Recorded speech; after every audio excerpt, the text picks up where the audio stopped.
Hello, ¿cómo están? Bienvenidos a un episodio más de No eres tú, son tus hormonas, el podcast. Hoy quiero empezar diciéndoles esta frase. ¿Sabían ustedes que en México existen 12.4 millones de personas con diabetes? La diabetes más común que sabemos o dominamos es la diabetes tipo 2. Se dice o los estudios muestran que se presenta en personas arriba de 60 años comúnmente. Pero lamentablemente de los últimos años para acá, esto ha cambiado y ya se puede presentar diabetes tipo 2 a cualquier edad. Pero estudios a partir del 2020 muestran que la diabetes puede llegar a un proceso de remisión con cambios en el estilo de vida. Algunos estudios dicen curar, otros dicen revertir y otros remitir. Así que el día de hoy me vuelvo a juntar con mi equipo de trabajo, la doctora Paola y la doctora Romy, para hablar de esta gran enfermedad que de verdad creo que es de las más complicadas y que si no cambiamos estilo de vida, no metemos ejercicio, podemos llegar a muchas complicaciones. Hoy vamos a abordar todo lo que podamos de esta enfermedad. Así que creo que lo más importante y sobre todo el inicio es definir qué es la diabetes. Justo, la diabetes es una enfermedad crónica que cursa con un estado de glucosa, que es lo que conocemos como azúcar coloquialmente, elevada constantemente.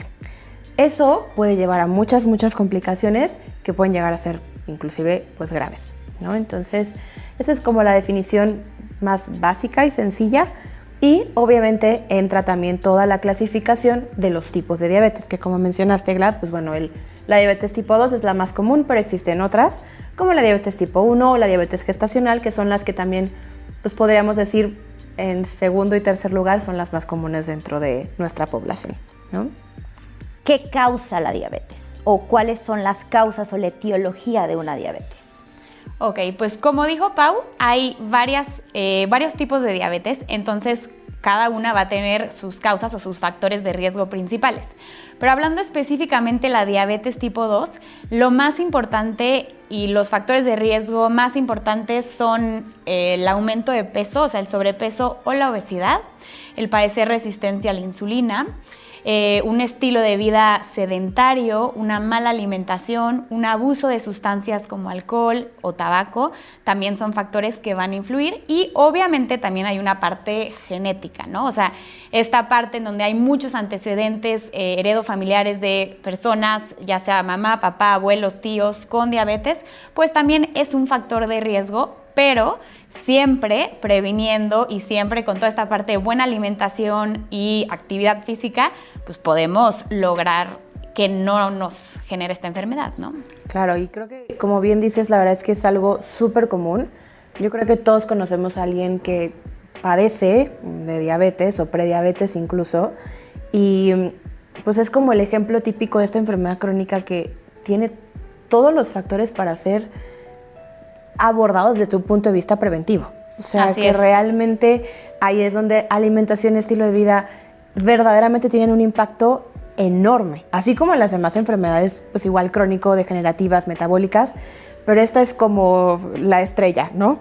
Y pues impacta muchísimo en la calidad de vida del paciente porque sí empiezan a aparecer enfermedades complicadas como la retinopatía, la nefropatía, la neuropatía, que son las complicaciones más comunes de la diabetes y que a veces las oímos como lejanas, ¿no? Como que luego los pacientes que ya tienen este diagnóstico y que no se cuidan dicen, ay, pues yo creo que a mí nunca me va a pasar, no me va a dar, y se empiezan a normalizar, porque la neuropatía no es la típica de, ay, el pie diabético y entonces la infección y demás, pero también incluso problemas gástricos, gastroparesia, dificultades como con la digestión. Gastroparesia se refiere como a que toda la parte intestinal del hábito y del movimiento sea muy lento.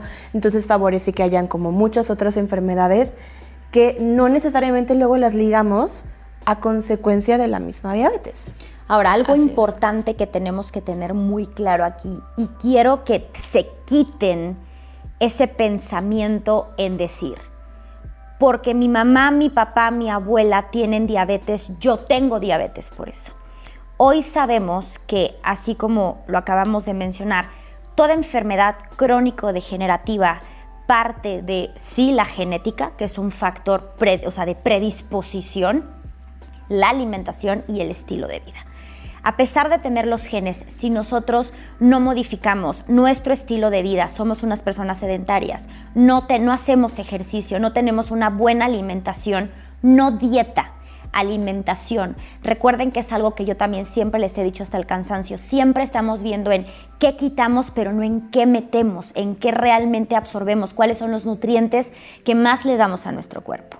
Si una diabetes hoy en día sabemos que podemos prevenir muchas cosas, a pesar de que sí, la genética nos esté pisando los pies, creo que es algo que podemos llegar a tener mucho alcance a nivel mundial, en cuestión de decir que sí se puede prevenir. Y créanme que hay muchos ensayos, que hay varios criterios, obviamente hay muchos tipos de diabetes, pero creo que es algo que si nosotros cambiamos esa mentalidad de decir porque él la tiene, yo la tengo, híjole, podemos hacer muchas cosas.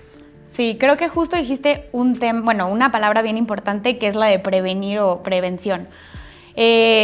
Algo bien impresionante es que para el 2040 se estima que 109 millones de personas en Latinoamérica van a padecer diabetes. Y si desde hoy en día pues hacemos conciencia, educamos a los pacientes y empezamos con esta parte de la prevención, podemos llegar a modificar esa cifra que la verdad es elevadísima, ¿no? Claro.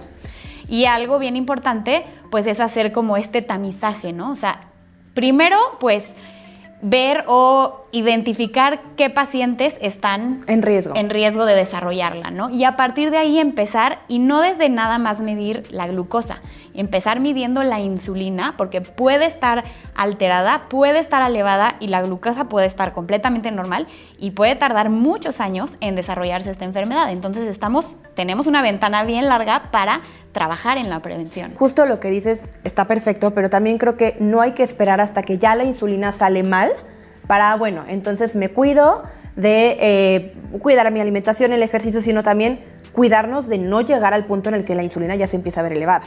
O sea, como empezar a hacer cambios desde el punto de vista de salud, de a ver, mi cuidado de mi alimentación tiene que ir desde el punto de vista preventivo, independientemente de que yo no tenga hoy por hoy ya una condición como de resistencia a la insulina, prediabetes o diabetes. Creo que obviamente la alimentación a nivel global tiene muchísima área de oportunidad para ir cambiando, porque ya digo, a pesar de que en general podemos decir, bueno, tal vez este grupo de personas tienen ese riesgo por sus antecedentes familiares, la realidad es que creo que todos a nivel global, por el estilo de alimentación y estilo de vida, los empaquetados, ya tenemos como ese factor de riesgo de en algún punto, pues si no nos cuidamos o nos excedemos con ciertos grupos de alimentos o ciertas como comportamientos tipo el sedentarismo, pues tengamos un problema de insulina y más adelante de prediabetes. Y fíjate que algo, o sea, ahorita que estaba diciendo Romy, el diagnóstico de diabetes debe de ser muy preciso.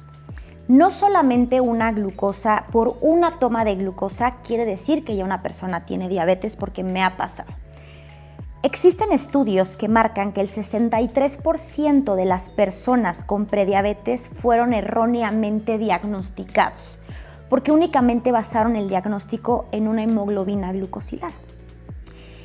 Aquí es profundizar. Hoy tenemos tantas herramientas de salud o tantas herramientas de laboratorio, desde el Quantos, desde el OMA, abordar un poquito más, hacer una curva de glucosa y medir la insulina. De verdad, recuerden que una de las predisposiciones o una de las cosas que va a llegar a detonar una diabetes va a ser una resistencia a la insulina. ¿Cuántos años debe de pasar una persona con resistencia a la insulina para detonar una diabetes? Pueden pasar hasta 10 años. Y depende también, o sea, qué tan rápido, ok, puedes tener la resistencia a la insulina, pero tal vez si te cuidas, pues bueno, puede que eso o no llegue, o llegue, pero llegue mucho más tarde. Exacto, que retrases esa aparición. Tú tienes el poder como de acelerar, de frenar o evitar que eso ocurra. Y algo muy importante que tú dijiste fue lo de la hemoglobina glucosilada, que tanto para el diagnóstico como para las metas de tratamiento ya en gente que tiene el diagnóstico de diabetes, pues ya, a ver, es una herramienta, pero ya no es la única. Exacto. Porque al final de cuentas la hemoglobina glucosilada es el promedio de glucosa en los últimos 3 meses. Tú puedes tener una hipoglucemia y una hiperglucemia y tener una hemoglobina glucosilada perfecta, porque al final es un promedio. Y no te habla ni de control glucémico, ni te habla tampoco de que estuviera estable tu azúcar, ¿no? Entonces, sí son puntos muy importantes. Creo que es un tema que además avanza rapidísimo y que hay cada vez como muchas actualizaciones, por lo cual hay que estar como súper pendientes de las nuevas guías, de los nuevos criterios, los nuevos medicamentos, porque hay mucha investigación sobre ello, que eso es algo pues, obviamente muy bueno. Y hemos empezado a descubrir también otros como sitios de oportunidad, como justo lo que hemos platicado de la microbiota, ¿no? Que tiene un impacto fundamental también en el control de la glucosa. Al final es lo primero que tiene contacto con nuestros alimentos, que es nuestro intestino. Entonces, tiene muchísimo impacto en cómo metabolizamos, en cómo respondemos, en cómo elevamos o bajamos el azúcar. Yo creo que la microbiota realmente es una caja de Pandora que de verdad no deja de sorprendernos hoy en día con todas las cosas que hace y deshace en nuestro cuerpo. En el tema de lo que decía Pau de la microbiota con la diabetes, hoy sabemos que la gente con diabetes también tiene menos butirato, que ya hemos hablado mucho del butirato, también tienen menos asimilación de ciertas cosas. Recuerden que en la microbiota también tenemos hormonas, en el intestino tenemos hormonas que, como bien lo dijo, es el primero en recibir ese estímulo. O sea, tenemos unas hormonas que se llaman incretinas, que son las que van a mandar esta señal al páncreas para decirle, hey, ahí viene, tengo la glucosa, entonces necesito que tú liberes. Recuerden que es algo que yo siempre les he dicho y he marcado muchísimo. O sea, una buena salud intestinal va a tener bueno en todo. Ahora, si no tenemos una buena alimentación, una buena biodiversidad, colores, sabores y de todo, no vamos a tener una buena microbiota. Así es. Eso es bien importante y creo que ahí tocaste un punto clave, que es esta parte de la variedad y la rotación en los alimentos. Y es lo que me encanta decirle a los pacientes, que es el coman el arco iris en cuanto a las frutas y verduras, porque de esa manera vamos a no solamente tener un aporte de mucha fibra, vitaminas, minerales, antioxidantes, pero también vamos a nutrir a esta microbiota que se va a encargar de la señalización de la insulina. Entonces, pues es la base tal cual, ¿no?, de la diabetes. Justo.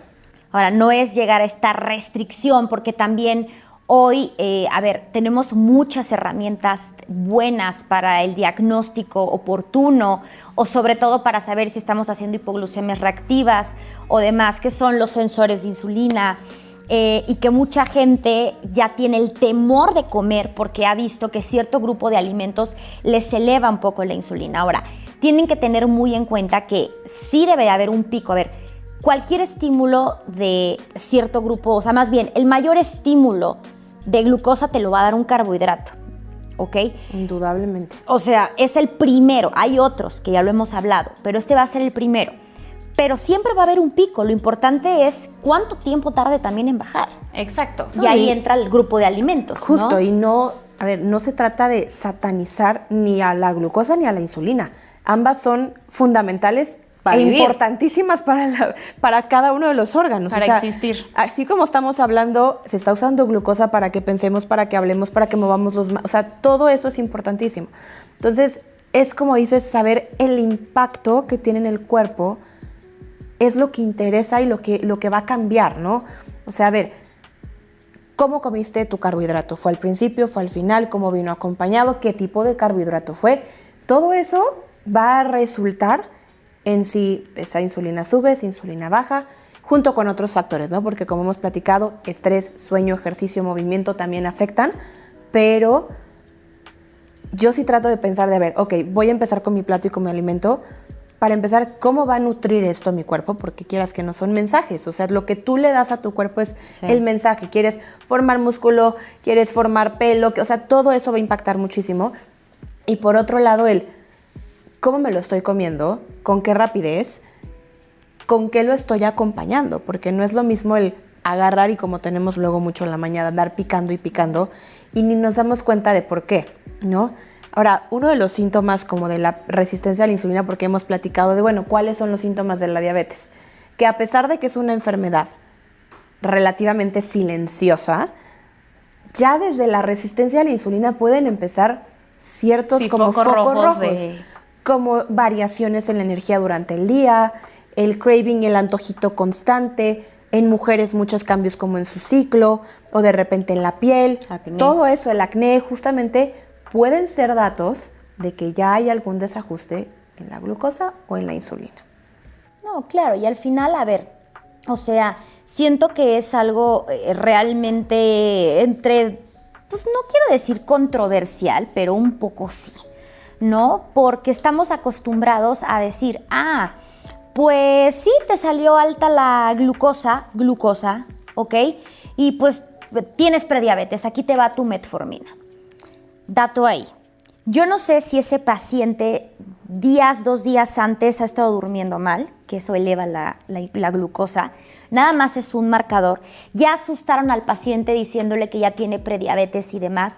Y a ver, hay que estudiarlo. Para dar un diagnóstico de esa índole o de esa magnitud, creo que hay que estudiarlo mucho más allá. O sea, yo no puedo decirle, siento que por cómo te ves tienes esto, ¿no? O sea, es algo que sí hay que estudiarle y preguntarle hábitos, cómo duerme, si hace ejercicio, Claro. si está tomando algún medicamento, porque hay ciertos grupos de medicamentos como La cortisona. Exacto, como la cortisona que elevan la glucosa. Entonces, a veces si tenemos hasta una infección de orina, Exacto. ¿no? Es muy importante, de verdad, tratar de abarcar, dar diagnósticos oportunos, que eso es lo principal, pero también certeros. Justo. Y creo que si tenemos las herramientas es cuestión de utilizarlas, ¿no? No de basarnos en un solo marcador porque no sabemos cómo estuvo el ambiente y el entorno del paciente en ese momento. Hay gente que nada más por el simple hecho de ir a sacarse laboratorios se estresan, se les eleva el cortisol y el azúcar sale alta. Entonces no necesariamente ya es una prediabetes solo por eso. Siempre hay que tomar otras mediciones. Ahora, hay algo también importante que obviamente está mucho más estudiado en pacientes que utilizan insulina y sobre todo en diabetes tipo 1, que es el efecto Simogeaux del alba, que es justamente al levantarse por el pico natural del cortisol, también se eleva el azúcar. Exacto. Es transitorio, es muy pequeñito, entonces son gente que a lo mejor amanecen con el azúcar elevada, pero unos minutos después está normal y el resto del día está normal. Y no necesariamente ya tiene un proceso de prediabetes o diabetes o resistencia a la insulina. Por eso hay que entender un poquito más también el entorno y todas las demás circunstancias que pueden jugar como hay un papel en los resultados. Acuérdense del dicho Así que es. siempre les digo, le dio diabetes de un susto. Justo. El cortisol eleva la glucosa. De verdad es algo que tenemos que tener pues muy conscientes y muy de todo. Hablando en Así es. términos de medicamentos, que yo soy un poco enemiga. En algunos casos sí podríamos, en algunos pacientes, tener esta ayuda, auxilio y demás. Pero sí he tenido pacientes que de repente veo que traen un cóctel de medicinas para diabetes solo para bajar de peso. Y creo que eso sí es algo bastante delicado. Vuelvo a decir, hay pacientes diferentes, cada quien, pero también hay que tener mucho... No, y claro, y Mucho a cuidado. veces es más fácil como, la primera instancia aventar el medicamento sin abordar un poco oye, cambia tus hábitos tanto de la parte del médico, de hacer énfasis en la importancia, Exacto. como también de la parte del paciente, decir, bueno, yo también tengo que hacer mi chamba, ¿no? Porque luego como que con el diagnóstico se abruman y ¿qué puedo hacer? Y pues ya voy a vivir con mis pastillas y ya voy a estar enfermo siempre. Pero también es más bien, ok, yo tengo el poder de que esto cambie, de controlarlo. O sea, sí pueden tener el control sobre la enfermedad. Pero, ¿sabes qué pasa ahí? O sea, muchas veces, y eso sí me ha tocado en la consulta, realmente los pacientes no saben eso. Claro. O sea, llegan y traen todos los medicamentos que van a estar utilizando, que les dijeron, tómate esto, tómate el otro, pero realmente no les enseñaron esta parte de qué sí comer, qué no comer, No, jamás. qué hacer, si hacer actividad No, yo he física, visto- si no, Sí. ¿no? Y ahí es donde le digo a los pacientes, los suplementos, los medicamentos te van a ayudar, pero lo más importante es lo que haces en tu día a día. O sea, cómo te estás alimentando, ¿no? Cómo estás nutriendo a tu cuerpo, si estás haciendo actividad física, si estás durmiendo bien, si estás gestionando bien el estrés. Entonces, todo debe de ir, pues, de la mano, ¿no? Una cosa no sirve sin la otra. Entonces es bien importante abordarlo de manera integral y darle siempre prioridad a esta parte de cuidar muchísimo nuestra alimentación y nuestra actividad física y estilo de vida en general. Y que sepan que es cuidar la alimentación, porque luego hasta los pacientes dicen, ay, es que no quiero ir o con la nutrióloga porque me va a decir que nunca puedo comerme un pastel. O sea, a ver, tampoco. O sea, es aprender a comer, es saber cuándo sí, cuándo no. Y obviamente es muy diferente la alimentación que tiene que llevar una persona que quiere corregir un problema metabólico a alguien que ya pues está mucho más estable y que puede tener un poco más de flexibilidad. A lo mejor al principio sí tenemos que ser un poco más estrictos y sobre todo que la gente aprenda a comer. Exacto. Porque no es solamente me meto a un plan keto para quitarme el carbohidrato. 3 meses. 3 meses ya estuvo y luego ya no sé qué hacer.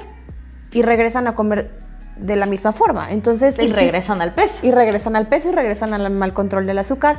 Entonces es ir entendiendo un poquito cómo realmente nuestro cuerpo asimila. Yo creo que una vez que los pacientes también comprenden el por qué, el orden de los alimentos, el por qué no deberían de excederse en ciertos grupos, también es más fácil para ellos apegarse y decir, bueno, lo tengo que hacer porque mi insulina se va a elevar, porque esto, o sea, ya le dan un sentido realmente al tratamiento y a los cambios que tienen que hacer en su vida. Es que son cambios, pero lo más importante es hacer ese cambio gradual, poco a poco y constante. Lamentablemente, y sí lo quiero dejar en claro, es que casi todos buscamos la salida rápida. Buscamos que es que no esto, es que no veo, es que necesito, es que me urge. El cuerpo no funciona así. Si nosotros queremos resetear a nuestro cuerpo, queremos volverlo a enseñar, o sea, el cuerpo tiene la capacidad, el cuerpo tiene la inteligencia biológica de poder actuar y de tener las funciones. O sea, no es como que naces con la resistencia a la insulina. O sea, la vamos acumulando o vamos haciendo muchas cosas. Y por años. Y por años, caray. Entonces, El también problema son ténganle- hábitos. Sí, un Y poco de sé paciencia. que suena Exacto. fácil y no lo es, pero es constancia, tener constancia, creer en el poder de su cuerpo y de verdad sí lo van a poder.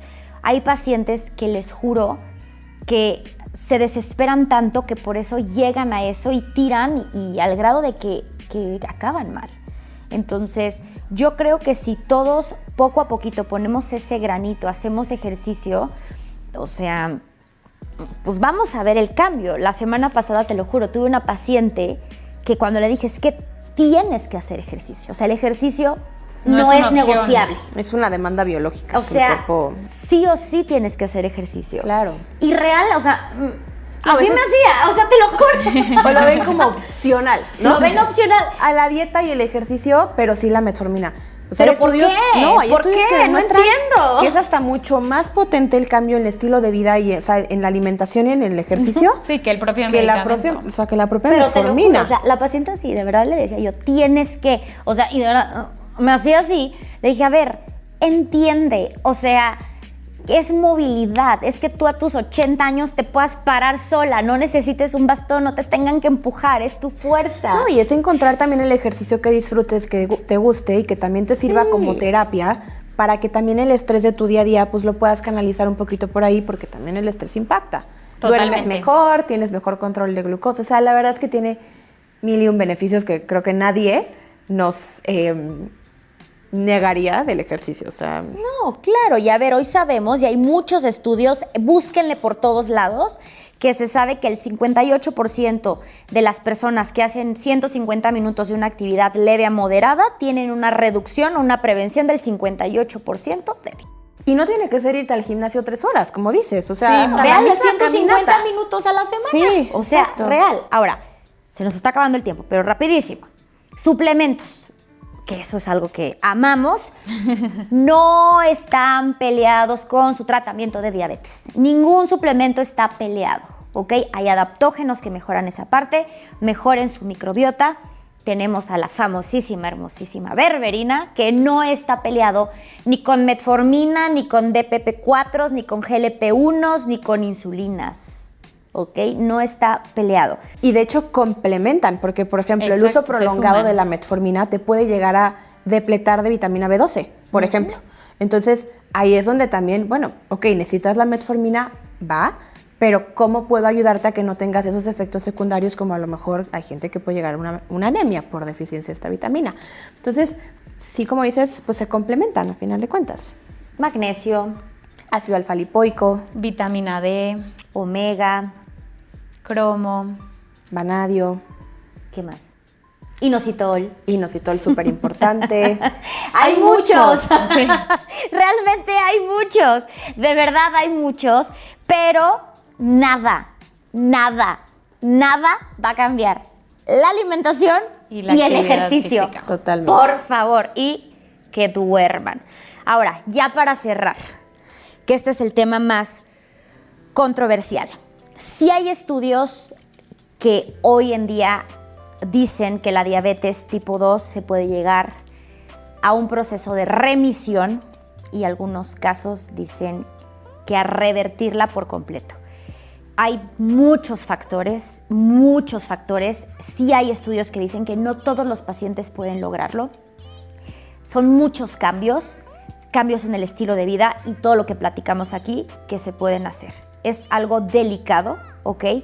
Pero yo creo, porque hay muchas guías que te dicen que tienes que tener una hemoglobina glucosilada durante 3 meses sin uso de medicamentos ya por abajo de 6.5, cirugías bariátricas, que no me voy a meter en ese tema porque hay tantas cosas. Pero yo les puedo decir, y creo que les podemos decir en conjunto, que en la consulta pacientes que de verdad tienen apego al tratamiento, que hacen ejercicio, que duermen bien, que tienen cambios en su estilo de vida y en su entorno, sí pueden llegar a tener un control y pues hasta disminución de medicamentos. Y como dices, Exacto. a veces los medicamentos son como un puente para llegar un poquito como a este proceso de ir pues en la remisión y demás, pero poco a poco irlos retirando. En algunos pacientes puede ser posible y que se queden con algunos suplementos y su estilo de vida y pueden tener un control perfectamente bueno. Sí, o sea, incluso les vamos quitando medicinas. Sí. Real, sí hemos tenido, yo he tenido pacientes que de verdad que tenían, bueno, conocen el caso de Miguel, que tenía la insulina, ya no usa insulinas, por más de 30 años usó insulinas de 1000 tipos y hoy en día ya usa otras cosas. Pacientes que antiguamente usaban metformina, hoy solamente tienen la berberina, pero son muchos cambios, mucha constancia, disciplina y que quieran hacer ese cambio. Sí, sin duda es mucho compromiso, o sea, porque aparte es como puede haber esa recaída, realmente es un compromiso para toda la vida, o sea, de cambiar la alimentación justo es eso, o sea, para no siempre. es algo por un ratito, no Exacto. es nada más mientras logro la remisión o mientras bajo tantito de peso, es que realmente vean todo esto que platicamos como un nuevo estilo de vida, porque les digo eso siempre a los pacientes, no es que a partir de hoy te tengas que poner a dieta, es que a partir de hoy tienes que aprender a comer mejor, tienes que aprender a hacer mejores elecciones en tu día a día, en tu alimentación, en la calidad de tus alimentos. Entonces creo que eso es lo más importante y si se quedan con esa idea, yo creo personalmente que es como la clave o el éxito del tratamiento. Justamente. Bueno, pues ya se acabó. Vamos a tratar de juntarnos una vez al mes para tener o debatir o poner algún tema que sea de su interés, que yo sé que hay muchos y la verdad es algo que me gusta poder hablarlo con ellas porque así les explicamos bien un tema. Así que, si tienen dudas, pónganlas en los comentarios, síganos en nuestras redes sociales y cualquier cosa, aquí estamos. Gracias. Bye.